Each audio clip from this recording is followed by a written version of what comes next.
I paid my brother's entire medical school tuition after our parents said they couldn't afford it. Then he told them I was settling and should fund his lavish lifestyle post-graduation. They had no idea I'd already cut him off until the dean called. The message notification lit up my phone screen as I was finishing another client's tax returns at 11 p.m.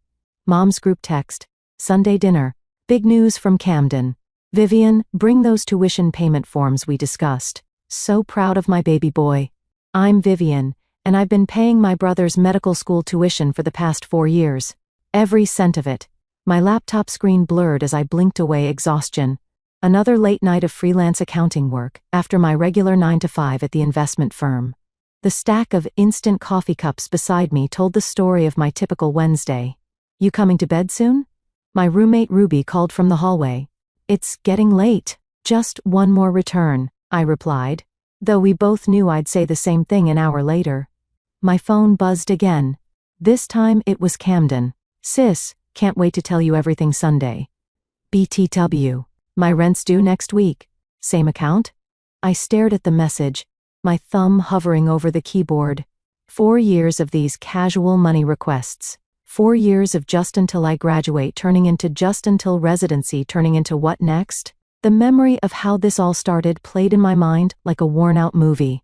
Mom and Dad sitting me down right after Camden got his acceptance letter. Their faces painted with that particular blend of pride and worry. We just can't afford it, Mom had said, wringing her hands. But he's so brilliant, Vivian.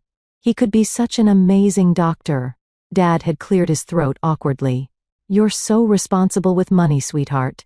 Always have been. And you're doing so well at your job. I'd agreed before they even asked. Because that's what good daughters do, right? My phone rang, startling me from the memory. It was Ruby. I can hear you thinking from my room, she said when I picked up. What's wrong? Family dinner Sunday. Mom wants me to bring tuition paperwork. Again? Viv, you've already paid for, I know. And your promotion? I know, Ruby. There was a pause. Want me to come with? I could fake an emergency halfway through. I laughed despite myself. Thanks, but I'll manage. It's just dinner. After hanging up, I opened my banking app. The numbers stared back at me. My savings account barely breaking 5 figures. My investment account depleted from the last tuition payment. My retirement fund. Better not to look. My phone pinged with another message from Mom. Don't forget the forms. Camden's so excited to discuss his future plans. Future plans. The words sat heavy in my stomach. I opened my desk drawer and pulled out a folder labeled Camden Medical School. Inside were neat rows of numbers, each representing another piece of my life I'd sacrificed for my brother's dream. Tuition payments, book fees, rent checks, car insurance, all carefully documented in my accountant's handwriting. Ruby appeared in my doorway, arms crossed. You know what your problem is? My inability to say no.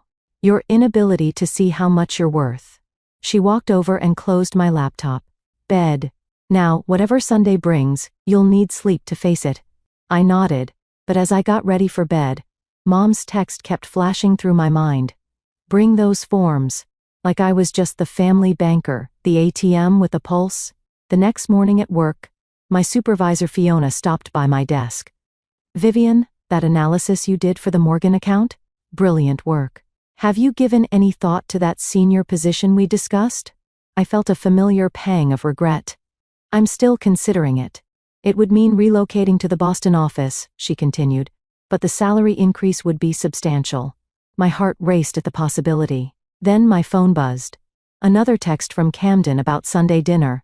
I'll let you know soon, I told Fiona. But we both knew what my answer would be. It had been the same answer for 4 years.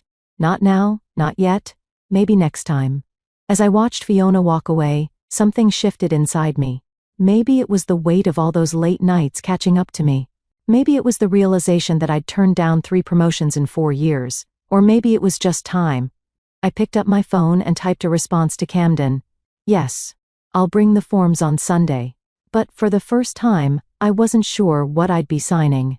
Ruby's words echoed in my head. Your inability to see how much you're worth. Sunday was coming, and something told me it wouldn't be just another family dinner. Mom's pot roast filled the house with a familiar aroma as I stepped through the front door, forms tucked under my arm. The good china was out, always a sign that Camden was the focus of tonight's celebration. "There's my responsible girl." Mom rushed to hug me, then immediately reached for the folder. "Let's get the boring paperwork out of the way before dinner." I held on to it. "Maybe we should eat first." Camden bounded down the stairs, designer watch glinting on his wrist. A graduation gift to himself he'd put on my credit card last month. "Sis, wait till you hear my news." Dad emerged from his study, newspaper tucked under his arm. "There's my 2 successful children," he said. But his proud smile was aimed at Camden. We gathered around the dining table, Mum's best tablecloth spread beneath steaming dishes. I noticed the wine was my favorite red, a bad sign. Mum only served my preferred wine when she wanted something. So, Camden started, barely waiting for everyone to sit. "I have decided on my specialty track." "Oh honey, tell them." Mom practically bounced in her seat. "Neurosurgery." He beamed. "It's incredibly competitive, but Dr. Phillips says I have real potential." "That's ambitious," I said carefully, calculating the extra years of training in my head. "It's perfect for him," Mom interjected. "My brilliant boy, saving lives." Camden nodded, helping himself to a large portion of roast. "The thing is, it's going to be intense. Like, really intense. I won't have time for any side jobs during residency." The room went quiet, except for the clink of silverware. I felt it coming. "Actually," he continued, "I'll need to focus completely on my studies. No distractions. You understand, right, Viv?" I set down my fork. "Understand what?" "Well, you've been so amazing with handling all the, practical stuff. And since you're settled in your career," settled, the word tasted bitter. "You know what I mean. You're stable, established, and it's not like you have a family to support or anything." Mom jumped in. "What your brother means is that this is such an incredible opportunity. And you've always been so good with money, sweetheart." "Good with money," I repeated slowly. "You mean good at giving it away?" "Now, Vivian?" Dad warned, his tone carrying that familiar don't rock the boat edge. Camden leaned forward, his face arranged in that earnest expression he'd perfected over years of getting his way.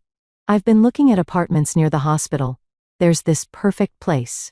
It's a bit pricey, but the location would really help with my schedule." "Have you looked at the numbers?" I asked, my voice surprisingly steady. "That's what the forms are for." Mom reached for my folder again. "We can work it all out tonight." I pulled the folder closer. "These aren't approval forms." "What do you mean?" Camden's smile faltered. I opened the folder and spread out 4 years of receipts, bank statements, and transfer records across Mom's precious tablecloth. "This is everything I've paid for.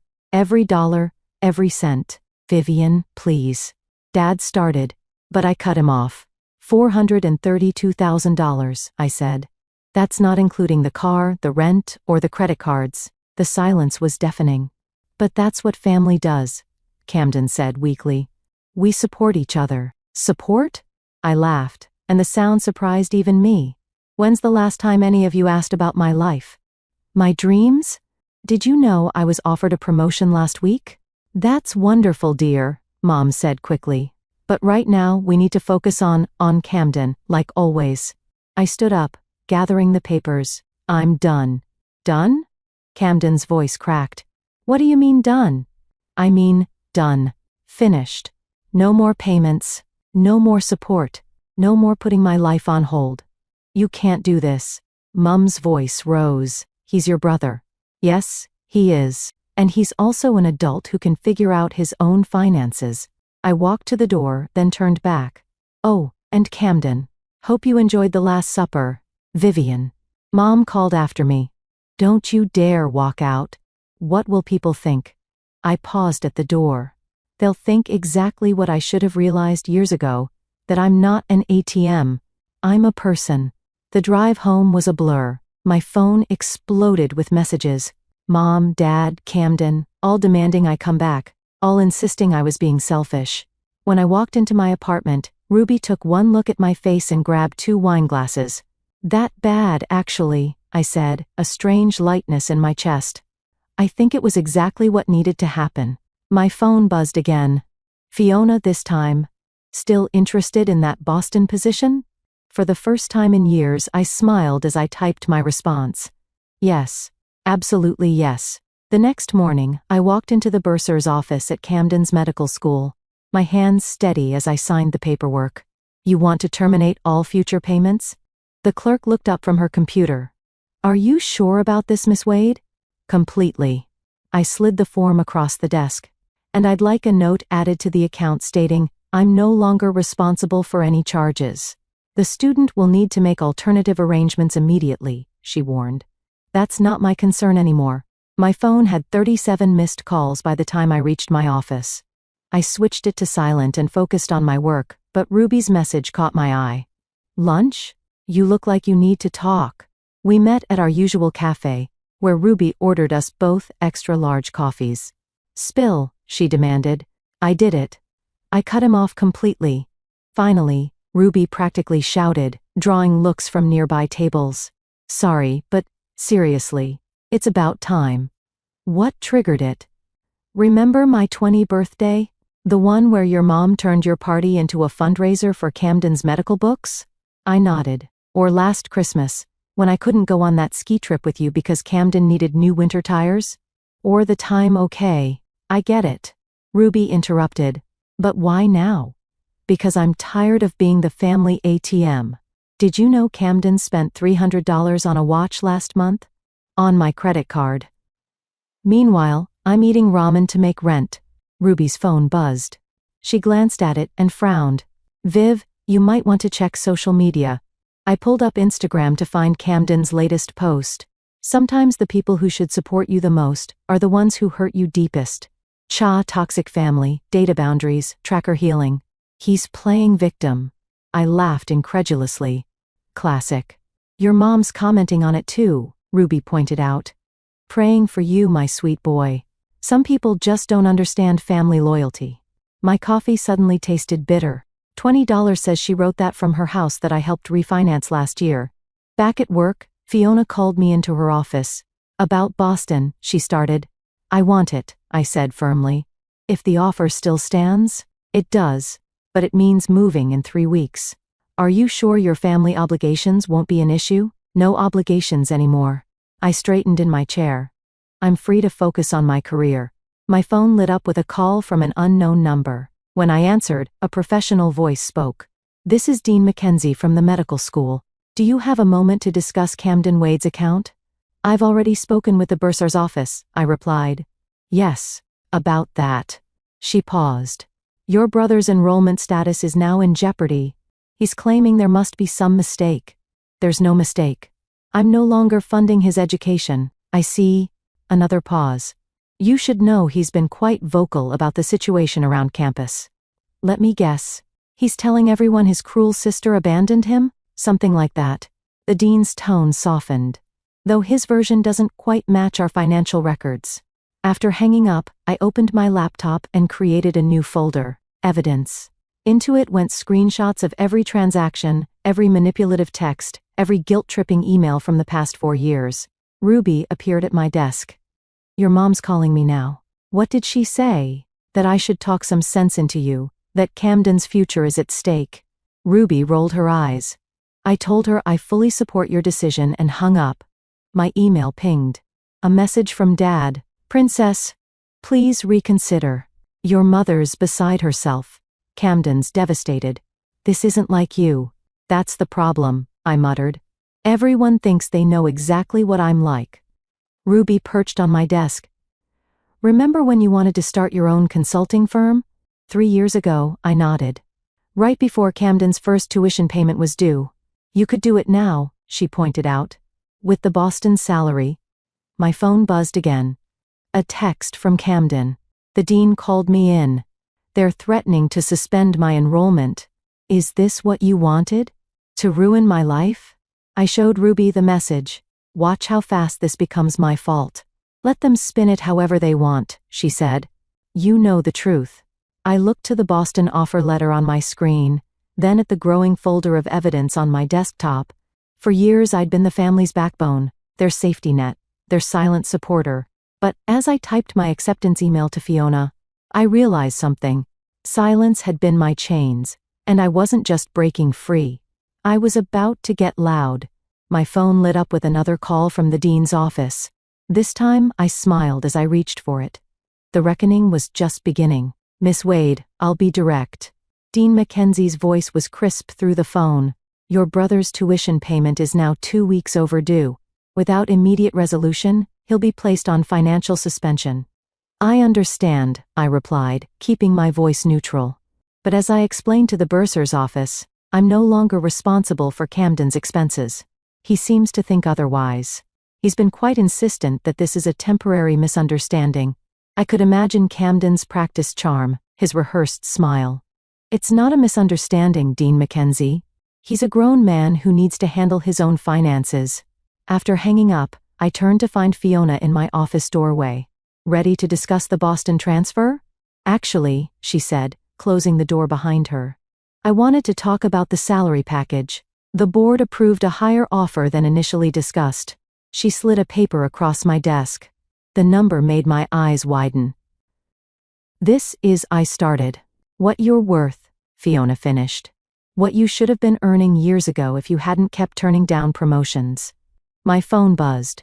"Camden calling for the 12th time today." I declined it. "When can you start?" Fiona asked. Before I could answer, my phone lit up again. Mom this time, then immediately after, Dad, then Camden again. "Family emergency?" Fiona raised an eyebrow. "No," I said firmly, silencing my phone. "Just people learning that actions have consequences." Back at my desk, I opened my email to find a message from Camden. "Sis, this isn't funny anymore. The dean says they're going to suspend me. Mom and Dad can't help. You know that. I have exams next week. Please don't ruin everything I've worked for." Everything he worked for. The words stung. Ruby appeared with coffee. "Your brother's gone nuclear on social media. Check his latest post." I pulled up Instagram to find a long, emotional post about family betrayal and navigating toxic relationships while pursuing your dreams. The comment section was filled with sympathetic responses. "He's always been good at playing victim," I muttered. "Speaking of playing," Ruby said, "did you see what your mom posted?" My mother's Facebook status read, "Heartbroken watching my son struggle because of others' selfishness. Please keep Camden in your prayers." My phone buzzed with a text from Dad. "Your mother's taking anxiety medication because of this. Is that what you wanted?" I showed Ruby the message. Funny how they never needed medication when I was working myself sick to pay their golden child's tuition. "You know what this needs?" Ruby pulled out her laptop. "Documentation." We spent the next hour organizing my evidence folder. Screenshots of Camden's luxury purchases using my credit card, records of my depleted savings, emails where my parents dismissed my career opportunities in favor of Camden's needs. "This is intense," Ruby said, scrolling through years of financial abuse. "Have you shown this to anyone?" "Not yet." I hesitated. "But maybe." My office phone rang. The dean again. "Miss Wade. I apologize for calling again, but there's been a development. Your brother has submitted some concerning documentation regarding his financial independent status." My heart skipped. "What kind of documentation?" "Forms suggesting he has independent means to fund his education. Given your recent statements, I'm concerned about their authenticity." I sat up straighter. "Dean Mackenzie, I'd be happy to provide you with detailed records of exactly who has been funding Camden's education for the past 4 years. After hanging up, I turned to Ruby. "He's trying to forge financial documents." "That's fraud," she said, eyes wide. "Yes," I replied. Opening my evidence folder, "Yes, it is." My phone lit up with another call, this time from an international number. Ruby grabbed it before I could. "Hold up," she said, Googling the area code. "This is from London. Isn't that where Camden was hoping to do his residency?" A new email popped up from the dean. "Miss Wade, given recent developments, would you be willing to provide a formal statement regarding your brother's financial history with the school?" I looked at the international number still flashing on my phone, then at the years of evidence on my screen, then at the Boston offer letter sitting on my desk. "You know," I said to Ruby, "I think it's time everyone learned exactly who's been behind Camden's success story." "You're going to do it?" Ruby asked. "Go nuclear?" "No," I replied, starting to type my response to the dean. "I'm just going to tell the truth. Every single detail of it. My phone buzzed one final time. A text from Camden. Please, Viv, I need you. For the first time in years, those words didn't move me.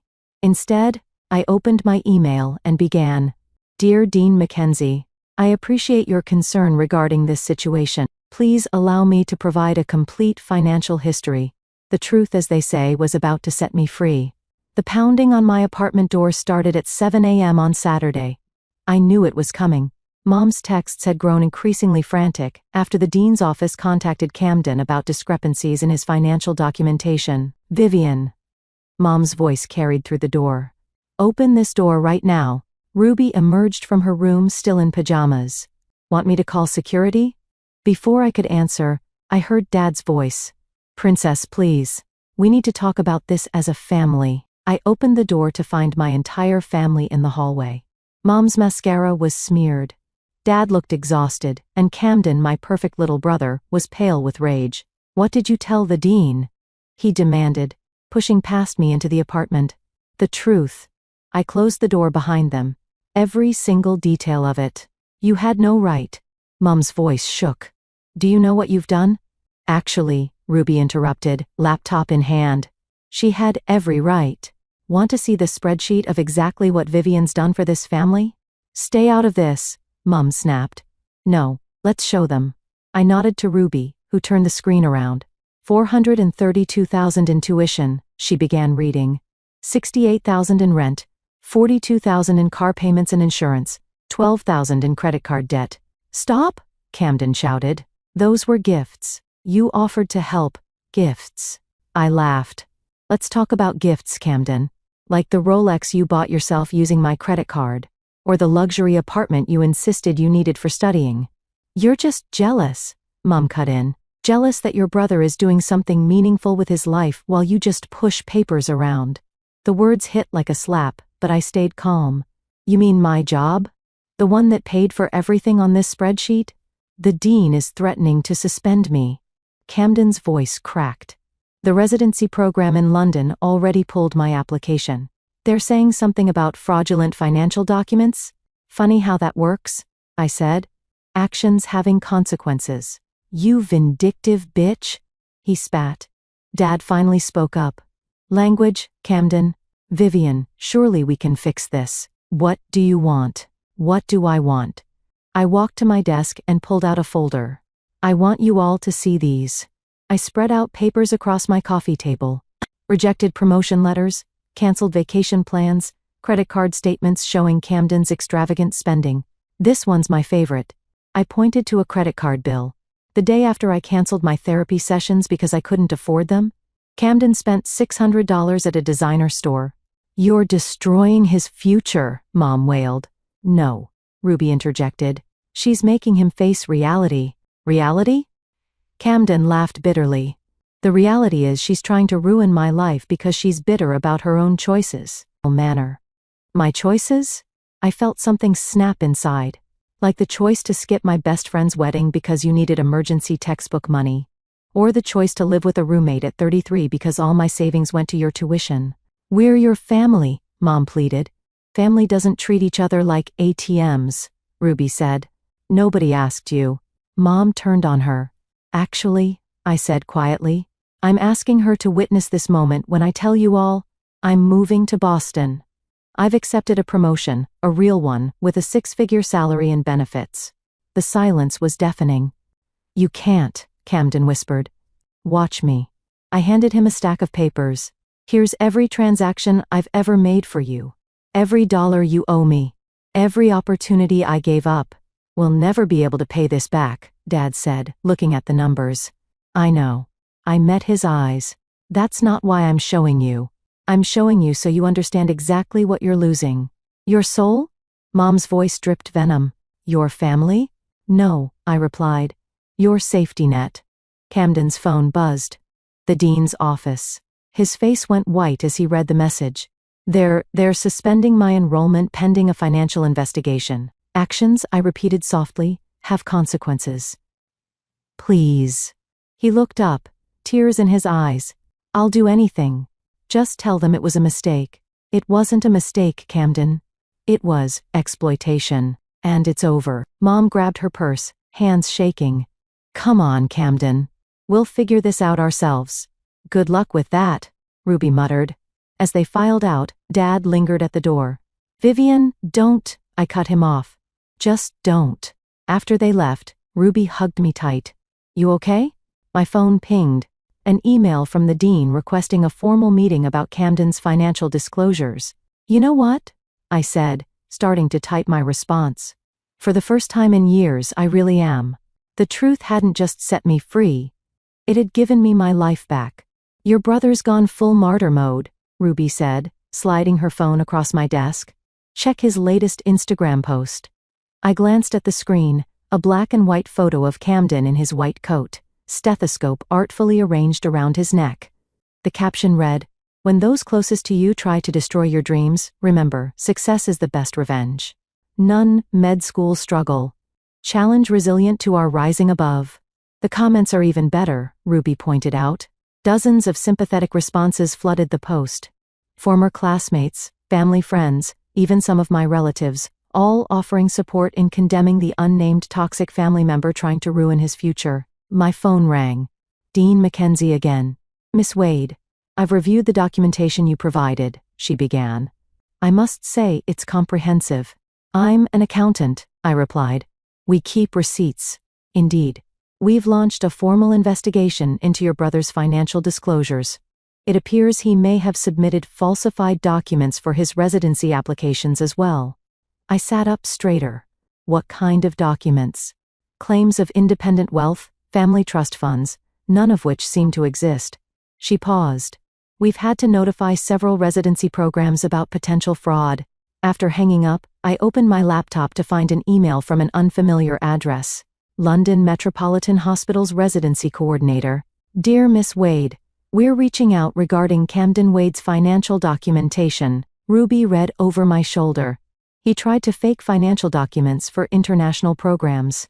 That's not just unethical, that's illegal. Speaking of illegal, I said, opening my banking app. Look what I just found. There it was. A pending transfer from my account to the medical school's bursar office. One I hadn't authorized. He still has your banking password, Ruby gasped. Not anymore. I quickly called the bank, reporting the unauthorized access and changing all my credentials. My phone buzzed with a text from Mom. Hope you're happy.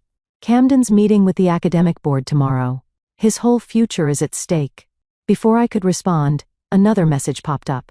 This time from an old family friend. Just saw Camden's posts. How could you do this to your own brother? He worked so hard. Worked hard spending your money maybe? Ruby muttered. I opened my email and began composing a message to Dean Mackenzie, attaching additional bank statements showing Camden's spending habits. What are you doing? Ruby asked. Making sure they have the full picture. I continued typing. If Camden wants to play victim on social media, fine. But the school should know exactly who they're dealing with. My phone lit up. Fiona calling about Boston. Your apartment's ready whenever you are, she said. The team's excited to have you start next month. Perfect timing, I replied, watching another notification pop up from the dean's office. After hanging up, I checked my email. The subject line made my heart stop. Urgent academic integrity investigation? Camden Wade?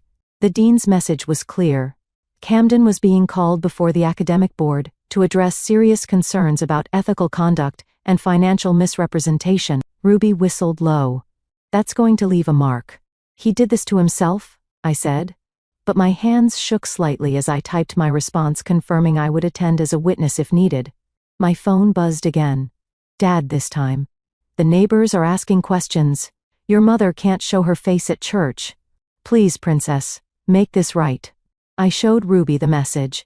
Funny how they're more worried about their reputation than their son's fraud. Speaking of reputation, Ruby pulled up a local news website. There, in the education section, was a small headline. Medical school launches investigation into student financial fraud. No names were mentioned, but the timing was clear. It's going to get worse before it gets better, I said, starting to pack up my desk. You're not having second thoughts, are you? I paused, looking at the photo frame on my desk. Me at my college graduation, beaming before all this started. No, I said firmly. I'm having first thoughts. For the first time in years, I'm thinking about myself. First? My email pinged one final time for the day. Camden's girlfriend. How could you betray him like this? He's your brother. He was going to propose to me after graduation. I closed my laptop, thinking about the designer watch he'd bought himself with my money. The one he'd probably planned to give her. Ready to go home? Ruby asked. Actually, I said, pulling up apartment listings in Boston. I'm ready to start looking for my new home. The next morning's headline would read, Local medical student suspended amid financial investigation, but for the first time, I didn't feel responsible for fixing someone else's mess.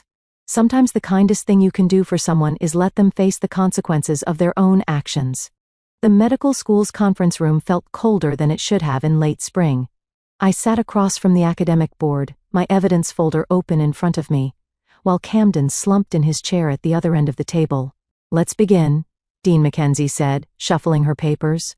Mr. Wade, we're here to address serious concerns about financial misrepresentation and potential fraud. Mom and Dad sat behind Camden, Mom clutching her designer handbag, another gift funded by my credit card. The irony wasn't lost on me. This is all a misunderstanding, Camden started, flashing his practiced smile. My sister and I had an arrangement you falsified in official documents. The dean interrupted. Miss Wade, could you please explain the actual nature of your financial support? I opened my folder. For the past 4 years, I've paid all tuition and living expenses. Camden had no independent means of support, despite what his residency applications claimed. That's not true, Mom burst out. We helped. Mrs. Wade, Dean Mackenzie warned, please refrain from interrupting. I pulled out the bank statements. Every payment came from my accounts. I have records of every transaction, including personal expenses Camden charged without authorization. The board members passed the documents around, their expressions growing grimmer with each page. Mr. Wade, one of them spoke up. You claim to have access to a family trust fund in your London residency application. Camden's face went pale. I was going to set one up. With what money? I asked quietly. The money you took from my accounts? The room fell silent except for Mom's muffled sobs. The board has reviewed all evidence, Dean Mackenzie announced. Given the severity of these ethical violations, we have no choice but to suspend your enrollment for 1 academic year, pending further investigation. 1 year? Camden jumped up. You can't do this. I'm months from graduating. Actions have consequences. I echoed my earlier words. As we left the conference room, a young reporter from the student newspaper approached. Excuse me, could I get a comment about the academic board's decision? Before Camden could speak, I stepped forward. I think this case demonstrates the importance of integrity in medical education. Future doctors should be held to the highest ethical standards. The story broke that evening. Medical students suspended. Financial fraud raises ethics concerns. It was picked up by local news stations within hours. Back at my apartment, Ruby was packing boxes for my Boston move when my phone exploded with notifications. Your brother's girlfriend dumped him, she reported, scrolling through social media publicly on Instagram. How the mighty fall, I murmured. Taping up another box. My phone rang. Dad again. Princess, the church committee is asking your mother to step down. Our reputation in the community is exactly as real as Camden's trust fund, I finished. After hanging up, I checked my email to find a message from Fiona. Your corner office in Boston is ready. Team can't wait to meet their new director. Ruby held up a bottle of champagne. Time to celebrate? Before I could answer, there was a knock at the door. Camden stood there, looking nothing like the polished medical student from his Instagram posts. Can we talk? He asked, his voice rough. I think we're done talking. Please, Viv. I messed up. I know that now. Now, I laughed. Not when you were forging documents. Not when you were stealing from my accounts. Not when you were playing victim on social media. I can change, he pleaded. Yes, you can. But not with my money. I started to close the door. Wait. He thrust an envelope at me. I wrote everything down. How sorry I am. What you mean to me. Please, just read it. I took the envelope but didn't open it. Goodbye, Camden. After he left, Ruby picked up another box. You okay? Better than okay. I looked around my half-packed apartment. I'm free. My phone pinged with a final email from Dean Mackenzie. Miss Wade, thank you for your courage in coming forward. Your testimony will help establish stronger ethical guidelines for our program. I placed Camden's unopened letter in a box labeled Passed and sealed it shut. The next morning's headline read, Local Family's Social Standing Shaken by Medical School Scandal. Mom's church friends were already gossiping. Dad's golf buddies were suddenly too busy to play. But as I loaded the last box into my car, ready for my drive to Boston, I felt only lightness. The weight of family obligation had been replaced by something better. Self-respect. Ruby hugged me goodbye. Show them what you can do when you're not carrying everyone else. I smiled, starting the engine. I planned to. The rear-view mirror showed my old life growing smaller. Ahead lay Boston, a corner office, and a future that was finally, completely my own. The Boston skyline glittered through my office window as I reviewed the latest quarterly reports. A knock on my door interrupted my concentration. Miss Wade? My assistant poked her head in. There's someone here to see you. Says she's from your old hometown? I looked up to find a young woman, barely 20, clutching a folder similar to the one I'd carried into the bursar's office that day. I'm Sarah, she said nervously. I read about your story in the Medical Ethics Journal about standing up to your brother and the financial fraud. I gestured for her to sit. What can I help you with? My sister's doing the same thing to me, she burst out. Making me pay for her law school, her apartment, everything. Our parents say it's my duty because I have a good job, but I'm drowning in debt. I opened my desk drawer and pulled out a familiar folder. My evidence file, now used as a template for others in similar situations. First I said, we document everything. As I helped Sarah organize her financial records, my phone lit up with a text from Ruby. Your brother's latest update. Thought you should see it. Camden's post showed him in scrubs at a small rural clinic. Starting over isn't easy, but sometimes hitting rock bottom teaches you who you really are. Grateful for this second chance as a medical assistant. Humility. Pesky growth. Looks like someone finally learned about honest work, I murmured. Director Wade? My assistant appeared again. Your investment team is ready for the presentation. I walked into the conference room where my team waited to present their analysis. As I listened to their confident voices, I remembered my own voice shaking in that medical school conference room. My phone buzzed, Mom's first message in months. The church committee asked about you. I didn't know what to say. I replied simply, try telling them the truth. After the meeting, I had lunch with my new mentor, a senior VP who'd taken me under her wing. The board's impressed with your division's performance. She said, they're talking about expanding your team. I'm thinking of starting a foundation, I told her. For siblings trapped in financial abuse situations, like Sarah this morning. Using your story to help others? She smiled. That's turning pain into purpose. Back in my office, I found an email from Dean Mackenzie. Thought you'd want to know. We've implemented new financial verification procedures. We're calling it the Wade Protocol. Your stand changed things. My assistant brought in the afternoon mail, including a thick envelope from my father. Inside was a check, partial repayment for Camden's expenses, along with a letter. Princess, I failed you. Chose peace over justice. Let your mother's enabling blind me. The money's not much, but it's a start.